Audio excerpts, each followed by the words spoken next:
Log is an operator, values of log for base 10 हो तो log की values क्या होंगी?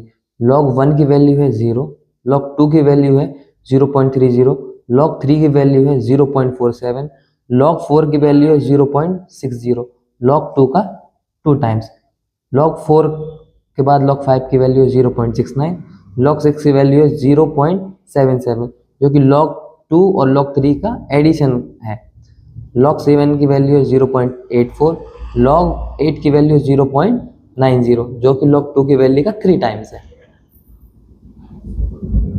3 टाइम्स था, ये 2 टाइम्स है। लॉग 9 की वैल्यू 0.95, ये सिमिलर मतलब ऑलमोस्ट लॉग 3 की वैल्यू का 2 टाइम है। लॉग 10 की वैल्यू है 1, लॉग 10 है, बेस भी क्या है यहाँ 10 है, ठीक है। अब ln क्या होता है? नेचुरल लॉग, जिसका बेस होता है e। ln natural log x को अगर लॉग x में कन्वर्ट करना है तो किससे इंटू करना पड़ता है? 2.303। तो natural log x is equal to 2.303 log x।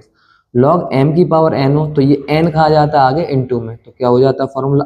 Log m की power n is equal to n log m। अब लॉग a इंटू बी हो तो क्या हो जाता है? Log a plus log b। Log a upon b है तो क्या हो जाएगा? Log a minus log b। या फिर कहीं है log a plus log b तो क्या हो जाएगा? Log a into b. और log a minus log b का फॉर्म है तो क्या हो जाएगा? Log a upon b। अब लॉग m और बेस m, मतलब लॉग के साथ वैल्यू और बेस सेम हो जाए तो क्या हो जाती है? वैल्यू 1। यहाँ हमने ये देखा था, यहाँ था लॉग 10, बेस क्या था 10, तो वैल्यू हो गई 1। अब इस पर बेस्ड कुछ एग्जाम्पल हैं, जैसे लॉग 1000, इसका बेस क्या है 10, 1000 को लिख सकते हैं 10 इंटू 10 इंटू 10, मतलब 10 की पावर 3। 3 कहाँ जाएगा? इस वाली प्रॉपर्टी से आगे इंटू में जाएगा गया, तो 3 लॉग 10 बेस 10। अब लॉग 10 बेस 10 की हो जाएगी वैल्यू हो जाएगी 1, तो 3 इंटू 1 की वैल्यू आएगी 3। अब log 16 की वैल्यू कैलकुलेट करना है तो इसको क्या लिख सकते हैं? 2 इंटू 2 इंटू 2 इंटू 2, मतलब 2 की पावर 4। 16 को लिख दिया 2 की पावर 4। ये पावर कहाँ आ जाएगी? आगे इंटू में, तो 4 आ गया इंटू में।